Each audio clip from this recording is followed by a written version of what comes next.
इन दिनों सबसे ज्यादा मुसीबत में अगर कोई है तो वो है भारतीय जनता पार्टी के प्रवक्ता। क्योंकि लगातार एक के बाद एक भारतीय जनता पार्टी शासित राज्यों में इस तरह की हैवानियत की खबरें निकलकर सामने आ रही हैं कि अब ये डिफेंड भी नहीं कर पा रहे। आपको याद ही होगा किस तरह से मणिपुर में हैवानियत की एक वीडियो निकलकर सामने आई थी, जिसे डिफेंड करने का काम यही भारतीय जनता पार्टी के प्रवक्ता कर रहे थे, उनके नेता कर रहे थे। लेकिन इन सब के बीच जनता ने जमकर इनको लताड़ लगानी शुरू कर दी थी। अब एक ऐसा ही मामला जब मध्य प्रदेश के उज्जैन से निकलकर आया, वहां एक 12 साल की बच्ची बिना कपड़ों के घूमती मिली, खून से लथपथ थी और इन सब के बीच यह दावा किया गया कि उसके साथ रेप हुआ है।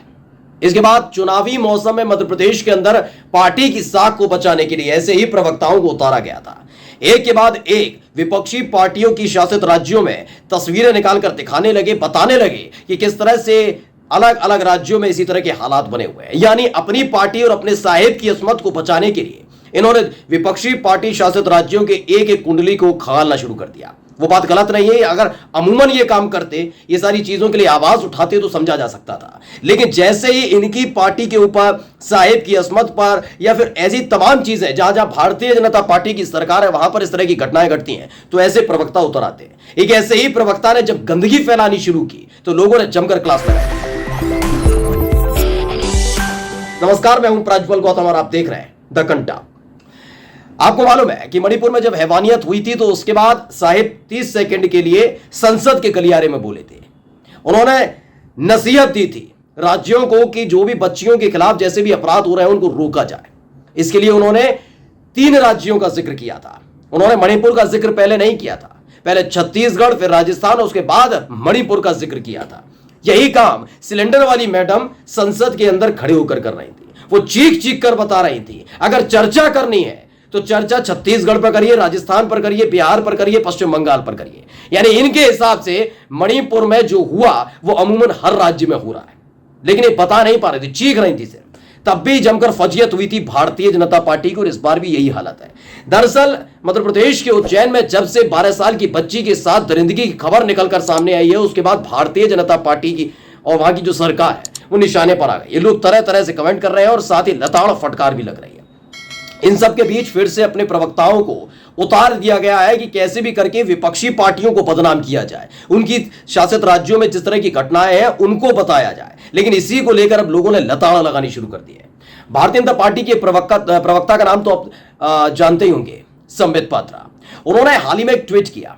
वो तब से ही काम पर लग गए हैं जब से मध्य प्रदेश के उज्जैन से वो खौफनाक तस्वीर निकलकर सामने आई। उसके बाद से लगातार इसी काम में लगे हुए हैं कि कैसे भी करके अपनी पार्टी की अस्मत को, उसकी साख को बचाए रखा जाए।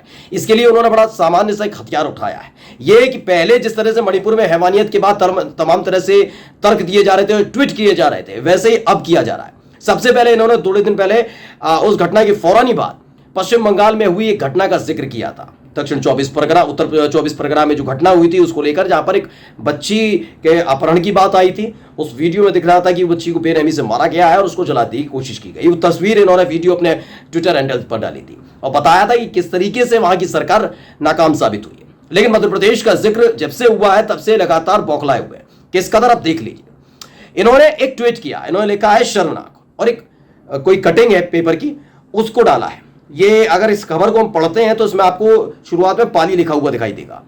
पाली यानी राजस्थान का जिक्र है। इसमें जो हेडिंग लिखी है वो पढ़ लेती है। 4 साल की बच्ची के प्राइवेट पार्ट से बह रहा था खून, इशारा कर कहा सर ने गलत किया। 8वें दिन स्कूल में हंगामे तोड़फोड़ से दहशत में आए बच्चे, इधर जिले के सभी निजी स्कूल आज बंद रहेंगे। ये इन्होंने डाला था। इसके नीचे राहुल गांधी और प्रियंका गांधी की तस्वीर है, दोनों पर आंखों पर ब्लैक कर रखा है।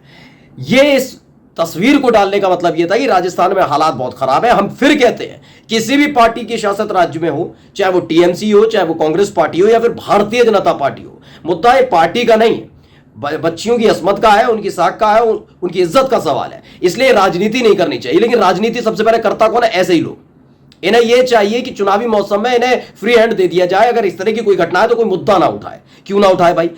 आप इन्हीं संबित पात्रा के ट्विटर हैंडल पर जाइएगा और मध्य प्रदेश के उज्जैन में जो घटना घटी है उसे लेकर अपनी ही पार्टी या सरकार के बारे में अगर इन्होंने कुछ बोला हो, मणिपुर में हुई हैवानियत को लेकर अपनी पार्टी, अपनी सरकार के बारे में बोला हो तो बताइएगा। यानी इन्हें बच्चियों की चिंता नहीं है, साहेब और पार्टी की असमत की चिंता ज्यादा है, उनकी साख की चिंता ज्यादा है कि कैसे भी करके उस पर बट्टा ना लगे। अगर बच्चियों से इतना ही प्यार करते हैं ये और सिलेंडर वाली मैडम, तो डंके की चोट पर सड़क पर खड़े होकर यह कहना चाहिए था कि हां, मणिपुर में जो हुआ उनकी सरकार, उनकी पार्टी नाकाम रही। मध्य प्रदेश के अंदर उज्जैन में जो हुआ वो वाकई वहां पर उस बच्ची का दोषी केवल वो अपराधी नहीं है, उसके साथ साथ सरकार भी है, उनकी पार्टी भी है। लेकिन नहीं, इनके ट्विटर हैंडल पर ऐसी कोई खबर नहीं देखने को मिलेगी। इनकी ट्विटर हैंडल पर आपको पश्चिम बंगाल दिख जाएगा, छत्तीसगढ़ दिख जाएगा, बिहार दिख जाएगा, राजस्थान दिख जाएगा, ये तमाम राज्य, हिमाचल प्रदेश दिख जाएगा, लेकिन ये नहीं दिखेगा। मणिपुर और उज्जैन का नाम सुनते ही उछल पड़ते हैं सारे के सारे। दरअसल इन्होंने जब ये ट्वीट किया तो इनको लगा कि चलिए मैंने अपनी खाना पूर्ति कर ली, लेकिन यकीन मानिए उसके बाद इनकी हवा टाइट हो गई है। हवा कैसे टाइट हुई आपको बताते हैं। जब आप इस ट्विटर हैंडल पर जाएंगे, ये वाला ट्वीट पढ़ेंगे जो भी मैंने आपको पढ़ाया है, उसके बाद लोगों ने इनको जमकर लताड़ लगानी शुरू कर दी है। इन्हें बताना शुरू कर दिया है कि पहले अपने गिरबान में झांकिए, अपनी पार्टी को संभालिए, अपनी सरकारों को संभालिए। दरअसल सिमरन वालिया है, उन्होंने लिखा है यूपी में 13 साल की नाबालिग बच्ची के साथ गैंगरेप हुआ और हत्या हुई। गोदी मीडिया चुप है क्योंकि घिनौना काम बीजेपी नेता और उसके गुर्गों ने किया। ये सूर्य प्रताप सिंह है, उत्तर प्रदेश के पूर्व आईएएस है, उनका एक ट्वीट या खबर थी, उसको इन्होंने बढ़ाया आगे। यही नहीं, आगे देखिए, मनीष कुमार एडवोकेट है, वो लिखते हैं, अरे महाराज, मध्य प्रदेश की घटना नहीं दिखी क्या? यह मणिपुर राहुल गांधी जी और प्रियंका गांधी जी कहीं प्रधानमंत्री और मुख्यमंत्री तो नहीं है जो उन्हें निशाना बनाते हो? यह सवाल इसलिए जरूरी हो जाता है कि मणिपुर जैसी घटना अब तक नहीं हुई। यानी 2 महीने के अंदर 2 बड़ी घटना, और दोनों ही बड़ी घटनाओं में सबसे बड़ी बात यह है कि दोनों ही राज्यों में जहां जहां घटना घटी वहां भारतीय जनता पार्टी की सरकार है, लेकिन हमेशा पश्चिम बंगाल की कुछ छाती लेकर पीटते रहते हैं, कभी राजस्थान पहुंच जाते हैं, कभी छत्तीसगढ़ पहुंच जाते हैं। यानी समझ नहीं पा रहे किस पार्टी को कैसे करके निशाना बनाया जाए। फिर मैं कहता हूं, चाहे वो संबित पात्रा हो, चाहे वो फिर राहुल गांधी, प्रियंका गांधी, कोई भी पार्टी हो, लेकिन उसको साफ तौर पर, साफ गोई के साथ ये बताना चाहिए कि भाई आप बच्चियों के साथ हैं या सिर्फ अपनी पार्टी की साख बचाने के लिए खड़े हुए हैं। संबित पात्रा के ट्वीट को देखकर तो ये लगता है। फिर मैं दावे के साथ कहता हूं कि आप संबित पात्रा के ट्विटर हैंडल पर जाइए, उनका एक ट्वीट मणिपुर में हुई हैवानियत को लेकर खंगाल कर देखिए, जिसमें उन्होंने अपनी सरकार पर निशाना साधा हो। हाँ, वाहवाही जरूर की होगी कि हमने जिन लोगों ने बदतमीजी और बदसलूकी की थी उन बच्चियों के साथ, उन्हें गिरफ्तार किया, या फिर अगर उज्जैन वाला मामला होगा तो उसको लेकर भी बोलेंगे, लेकिन पीठ थपथपाएंगे अपनी पार्टी की सरकार की। लेकिन एक बार भी बच्चियों के साथ खड़े हुए नजर नहीं आते। ये राजनेता है, ये देश का भविष्य की बात करेंगे, ये बेटी बचाओ बेटी पढ़ाओ की बात करेंगे, ये महिलाओं की सम्मान का जिक्र करेंगे। दरअसल एक है महेंद्र नायक, व्हाट इज दिस, लिखते हैं, और नीचे जो लिखा है बोलता हिंदुस्तान है, उसका एक स्क्रीनशॉट है, उसको साझा किया है। इन्होंने कहा कि ब्रजभूषण को जब भी मौका मिलता था वो पहलवान बेटियों के साथ छेड़छाड़ करता था, दिल्ली पुलिस ने कोर्ट में बताया। इस सवाल का जवाब तो देना होगा। महिला आरक्षण बिल को लेकर जिस तरह से फूगा जोड़ा गया, बताया गया कि कितना सोचती है मोदी सरकार। इन सब के बीच आप खुद अनुमान लगाइए, मोदी सरकार ये सब सोचती है तो ब्रजभूषण शरण सिंह जिनके ऊपर आरोप है वही महिला आरक्षण बिल में चर्चा के दौरान शामिल हुए थे। ये कैसा महिला आरक्षण है, कितना महिलाओं का सम्मान करते हैं, समझ जाइए। एक रफीक अहमद है, उन्होंने भी लिखा कि नीचता की हद कर दी है इस दलाल ने। ये उनके शब्दावली है, मैं नहीं कहूंगा, लेकिन इन्होंने जो लिखा वो पढ़कर आपको बताया, रफीक अहमद ने लिखा है।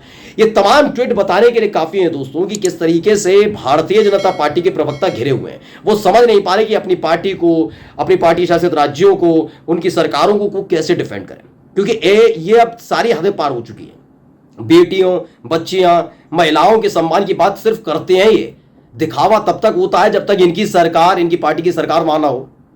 ये तब तक बच्चियों का ख्याल रखेंगे, महिलाओं के सम्मान का जिक्र करेंगे, वहां इनकी पार्टी सत्ता में ना हो तो करेंगे। जहां जहां इनकी पार्टी सत्ता में है, एक ट्वीट इन लोगों का नहीं दिखेगा, जबकि सरकार में बैठे हुए हैं, और ये अपने आप को बहुत बड़ा राजनेता कहते हैं। नमस्कार।